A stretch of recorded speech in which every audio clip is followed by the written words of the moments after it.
The U.S. Department of Justice is not all one big thing. The Justice Department is divided into offices and divisions, Civil Rights Division, Criminal Division, Antitrust Division, Tax Division. There's also the National Security Division, which itself contains a section on counterintelligence. And they work on all kinds of frightening and delicate and critical cases. In December 2014, they got a new boss, a man named David Laufman. And among the ways David Laufman put his stamp on the counterintelligence section was when he decided that people acting in this country as paid agents of foreign countries without registering as such, that was a real matter of national security. And he would orient the division to start doing more about that. And that's interesting as a matter of national security law and Justice Department priorities. Unregistered foreign agents is something sort of being kicked upstairs in terms of who cares about it and how much the department focuses on it. It's interesting. But then came the election of 2016, and suddenly it mattered to all of us a very great deal to know who had been secretly working for another government. Some of the cases we think of as beginning with the special counsel grew from work that began under David Laufman. As the head of counterintelligence at DOJ, David Laufman had an oversight role in the Russia investigation before the special counsel took over. Well, now the New York Times reports that the FBI opened a counterintelligence investigation into the president himself early in his administration after he fired James Comey. That counterintelligence investigation, in blunt terms, looking to assess whether the president was working on behalf of a foreign government. About a year ago, in February 2018, David Laufman left the Justice Department. He left on his own terms. He left under his own steam. I have met him a couple of times since then and spoke with him on this show, so I know how careful he is and how closely he keeps his own counsel. But when the Washington Post this weekend on Saturday reported, hot on the heels of that New York Times reporting about the counterintelligence thing, when the Washington Post reported on Saturday that the president has repeatedly gone to extraordinary lengths to hide details of his conversations with Vladimir Putin, when the Post published that this weekend, David Laufman did something I did not expect. He said out loud and for the whole world, quote, "Now is the time for all good men and women to come to the aid of their country." I did not expect that, and it put a shiver down my spine. Joining us now for the interview tonight is David Laufman, former chief of the Justice Department's Counterintelligence and Export Control Section. Mr. Laufman, I appreciate you making the trip. Thank you for being here. What about that Washington Post story prompted you to write that tweet? You know, it was just a tipping point for me, Rachel, among all the other data points that we're familiar with now through the public actions of the special counsel, other investigative reporting. You know, I've spent 25 years in public service, mostly in the national security space. And I feel I have a moral obligation to speak up when I see action taken by the president or other members of administration that, in my judgment, undermine the national security of the United States. And the notion that the president of the United States would be trying to conceal the details of conversations with the leader of our principal foreign adversary was positively chilling.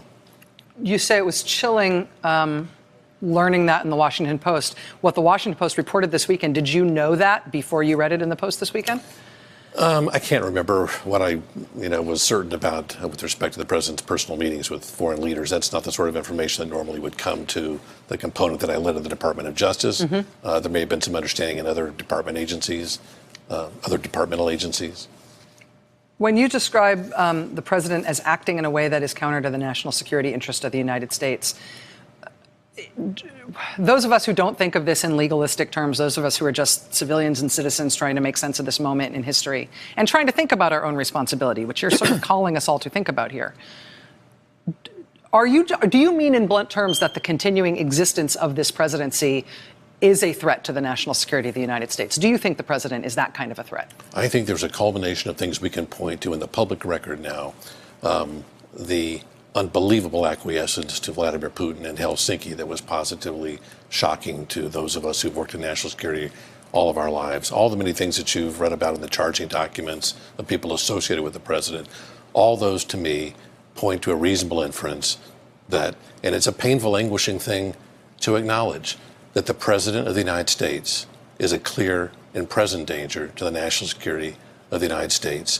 And that is why, in my own small way, and I'm just one voice among many, I felt the need to issue a kind of small cry or call to action in the tweet that I issued last night, hoping that it will impel members of Congress on both sides of the aisle, members of this administration, and American citizens in their own communities who can mobilize and express their views to bring about additional accountability for this administration in matters that are detrimental to our country's interests. And it's not just in the typical classic national security field. It's not just about our ability to project military strength abroad or promote relations with our allies or adversaries. National security begins at home. And the position this administration has taken on domestic public policy issues, the divisiveness it has struck with respect to dividing us as a people, undermining the cohesiveness as a people, that weakens us as a nation, and that makes us more vulnerable to our enemies. What is the kind of thing that you're calling on regular Americans to do? Obviously, members of Congress have special responsibilities in a case like this. The Constitution gives them those responsibilities, but regular citizens, how are you asking people to step up? I think regular citizens can operate within the contours of their civic associations, homeowners associations, civic associations, nonprofit organizations, to mobilize and communicate with members of Congress. Social media, they have unbelievable platforms now for expressing themselves. Polling data makes a difference. It is truly a call to arms in a non-lethal, violent sense to express as a people what we think about what is going on at the highest levels of government. And now is the time to do that. David Loftman is the former chief of the Justice Department's Counterintelligence and Export Control Section. I have a couple of other matters I'd like to ask you about. Can you stay with us? You bet. We'll be right back with David Loftman. Stay with us. Hey there, I'm Chris Hayes from MSNBC. Thanks for watching MSNBC on YouTube. If you want to keep up to date with the videos we're putting out, you can click subscribe just below me or click over on this list to see lots of other great videos.